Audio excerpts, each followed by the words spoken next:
ഒരു കപ്പ് പച്ചരി കൊണ്ട് വളരെ എളുപ്പത്തിൽ തയ്യാറാക്കിയെടുക്കാൻ വേണ്ടി പറ്റുന്ന നല്ല ടേസ്റ്റി ആയിട്ടുള്ള ഹെൽത്തി ആയിട്ടുള്ള ഒരു 4 മണി പലഹാരത്തിൻ്റെ റെസിപ്പിയുമായിട്ടാണ് ഇന്ന് ഞാൻ വന്നിരിക്കുന്നത്.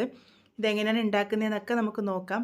അതിന് മുന്നേറ്റ് എൻ്റെ ചാനൽ ആദ്യമായിട്ട് കാണുന്നവരാണെങ്കിൽ ഞാനിടുന്ന വീഡിയോസ് നിങ്ങൾക്ക് ഇഷ്ടമാവുന്നുണ്ടെങ്കിൽ ഒന്ന് ചാനൽ സബ്സ്ക്രൈബ് ചെയ്ത് സപ്പോർട്ട് ചെയ്യാൻ മറന്നു പോവല്ലേ.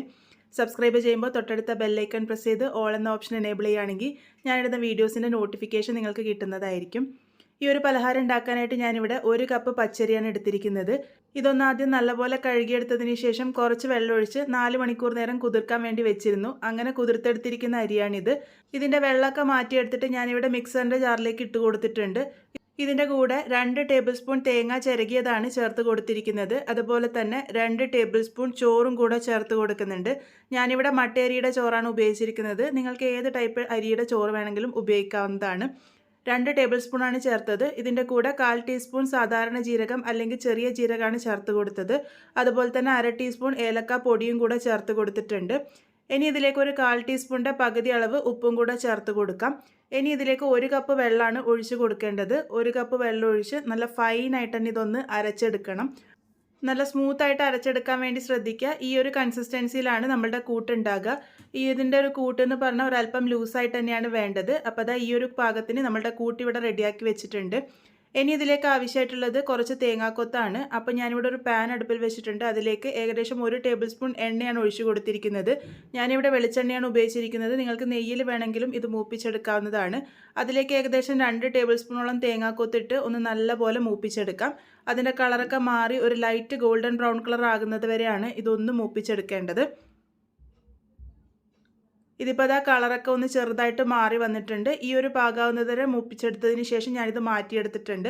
ആ ഒരു സെയിം എണ്ണയിലേക്ക് തന്നെ ഇനിയിപ്പോൾ ഞാനിവിടെ ചേർത്ത് കൊടുക്കാൻ വേണ്ടി പോകുന്നത് ചെറിയ ഉള്ളിയാണ്. ഒരു 6-7 ചെറിയ ഉള്ളി ചെറുതായിട്ടൊന്ന് കട്ട് ചെയ്തതാണ്. ചെറിയ ഉള്ളിയാണ് ഇതിലേക്ക് ചേർക്കേണ്ടത്.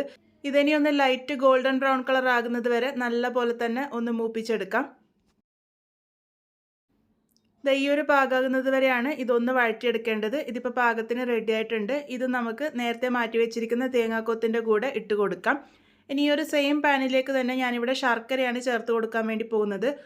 1/2 കപ്പ് പൊടിച്ച ശർക്കരയാണ് ഞാനിവിടെ ചേർത്ത് കൊടുത്തിരിക്കുന്നത്. ഏകദേശം 200-250 ഗ്രാമോളൊക്കെ വരും.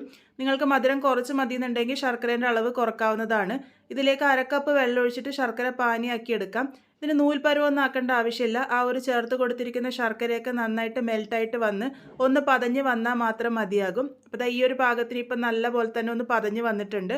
ആ ഒരു സമയമാകുമ്പോൾ നമുക്ക് ഫ്ലെയിം ഓഫാക്കിയിട്ട് ഇത് ചൂടോടുകൂടി തന്നെ നമ്മൾ തയ്യാറാക്കി വെച്ചിരിക്കുന്ന അരിൻ്റെ കൂട്ടിലേക്ക് ചേർത്ത് കൊടുക്കുകയാണ് വേണ്ടത്. നല്ല ചൂടോടുകൂടി തന്നെ ചേർത്ത് കൊടുക്കാൻ വേണ്ടി ശ്രദ്ധിക്കുക. നിങ്ങൾ ഉപയോഗിക്കുന്ന ശർക്കരയിൽ അഴുക്കുണ്ട് തോന്നുന്നുണ്ടെങ്കിൽ അരിച്ച് മാത്രം ചേർത്ത് കൊടുത്താൽ മതി. ഇത് ചേർത്ത് കൊടുക്കുമ്പോൾ തുടരെ ഇളക്കി കൊടുക്കാൻ വേണ്ടി ശ്രദ്ധിക്കുക. അല്ലാന്നുണ്ടെങ്കിൽ ആ ഒരു അരിയുടെ മാവ് വെന്ത് പോകാനുള്ള സാധ്യതയുണ്ട്. അപ്പോൾ അതായത് ഇപ്പോൾ തുടരെ ഇളക്കി കൊടുത്ത് ഞാനിവിടെ നല്ല പോലെ തന്നെ മിക്സ് ചെയ്തെടുത്തിട്ടുണ്ട്. ഈ ഒരു പാകത്തിനാണ് നമ്മളുടെ കൂട്ടുണ്ടാകുക. ഇതുപോലെ ലൂസായിട്ടാട്ടോ കൂട്ട് വേണ്ടത്. ഇനി ഇതിലേക്ക് നമ്മൾ നേരത്തെ തയ്യാറാക്കി വെച്ചിരിക്കുന്ന തേങ്ങാക്കൊത്തും ആ ഒരു ചെറിയ ഉള്ളിയുടെ കൂട്ടിൽ നിന്നും ഒരു പകുതിയോളം ഞാൻ ഇട്ട് കൊടുക്കുന്നുണ്ട്. മുഴുവനായിട്ട് ഇട്ട് കൊടുക്കുന്നില്ല. ബാക്കി നമുക്ക് മുകളിൽ ഗാർണിഷ് ചെയ്യാൻ വേണ്ടിയിട്ട് ഉപയോഗിക്കാം. അപ്പോൾ അതിൻ്റെ ഏകദേശം പകുതി മാത്രമാണ് ഞാനിപ്പോൾ ഇവിടെ ഇട്ട് കൊടുത്തിരിക്കുന്നത്. അതിനുശേഷം ഇതൊന്ന് നന്നായിട്ട് തന്നെ മിക്സ് ചെയ്തെടുക്കാം. ഇനി ഇതിലേക്ക് ബേക്കിംഗ് സോഡയാണ് ചേർത്ത് കൊടുക്കുന്നത്. 1/4 ടീസ്പൂൺ ബേക്കിംഗ് സോഡ കൂടെ ചേർത്ത് കൊടുത്ത് നല്ല പോലെ തന്നെ മിക്സ് ചെയ്തെടുക്കാം. ഇതിലേക്ക് ബേക്കിംഗ് സോഡ എന്തായാലും ചേർത്ത് കൊടുക്കണം. അപ്പോൾ ആ ബേക്കിംഗ് സോഡ കൂടെ ചേർത്ത് ഞാനിവിടെ നല്ല പോലെ തന്നെ മിക്സ് ചെയ്തെടുത്തിട്ടുണ്ട്. ഇതിന് റെസ്റ്റ് ചെയ്യാനൊന്നും വെക്കരുത്. ഈ ഒരു ചൂടിൽ തന്നെയാണ് ഇത് തയ്യാറാക്കി എടുക്കേണ്ടത്.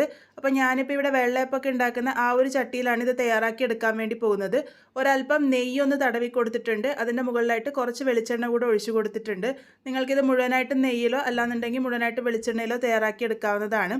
ഇനി ആ ഒരു പാൻ നല്ലപോലെ ചൂടായി വന്നതിന് ശേഷം വേണം നമ്മൾ ഈ ഒരു മാവ് ഒഴിച്ചു കൊടുക്കാൻ വേണ്ടിയിട്ട്.